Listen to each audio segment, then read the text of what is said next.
सांस्कृतिक कार्यक्रमको आवश्यकता पर्छ। यो नै राज्यको एउटा अभिङ्ग हो। आज यही लोकगीत दोहोरीबाट प्रवेश प्रसाई जस्तो मान्य हुनुभयो। आज तपाईँहरू पनि आज पनि फेरि देशको उत्कृष्टसम्म पुग्न सक्नुहुनेछ भन्ने आशीर्वाद पनि दिन चाहन्छु। र म आज यो यस्तो छ उस्तो छ भनेर आएको होइन। सङ्गीता मेरो छोरी हो, मेरो दिदी पर्नु हो।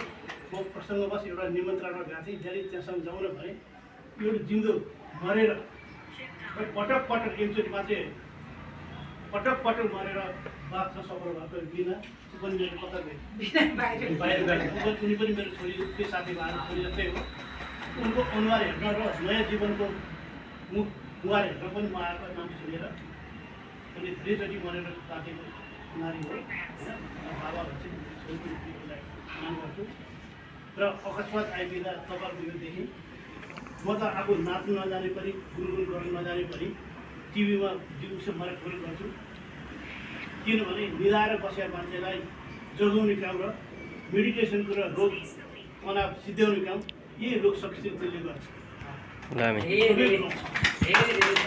त्यसकारण मैले तपाईँलाई यो संसारको सृष्टिकर्ता परमपिता हुनुहुन्छ। हामी नहुँदा पनि हामी नहुँदा पनि हुन्छ र हामी अस्तै रूपमा आएका छौँ। त्यसकारण यो हाम्रो लोकगीत र संस्कृतिले भगवान्लाई पनि जुरुक्क नचाउने किसिमको कला प्रस्तुत होस्। सधैँ देश र जनताको पक्षमा जाओस्, कुभावना नआओस्, सधैँ होस्। र म अकस्मात आइपुग्दाखेरि मैले खुसीले जेसुकै यो पवित्र भावना ठाउँमा एउटा बाको आशीर्वाद हेरेर छोरा यसरी मलाई अनि त्यो छोरा गर्नु पनि घर माथि आएको छ। जेसुकै गरोस् पाउलो तिराउनु अधिकार छोराछोरीको हुन्छ। मैले आज यति छ यही 500 रुपियाँले मैले सम्मान गरेँ र मेरो प्यारो जिउँदो मान्छेहरू कोही त्यो नानी हो, उसैले छोरीको रूपमा मैले मलाई बाबा भनेको छ, उसरी लगाएर नाच्नु भनेर आएको हो। मलाई सङ्गीत आयो मेरा छोरी हुन्।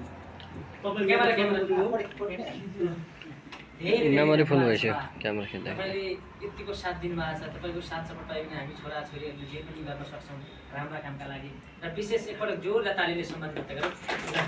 उहाँलाई यो 500 रुपियाँ यो अफिसलाई जे पनि हुन्छ, बिरामीलाई जे पनि हुन्छ भन्नुभएको छ। हामी पटक पटक मरेर बाँचेको छोरीहरूको यही हो। दिदीलाई अझ फेरि स्वास्थ्य लाभको शुभकामना छ।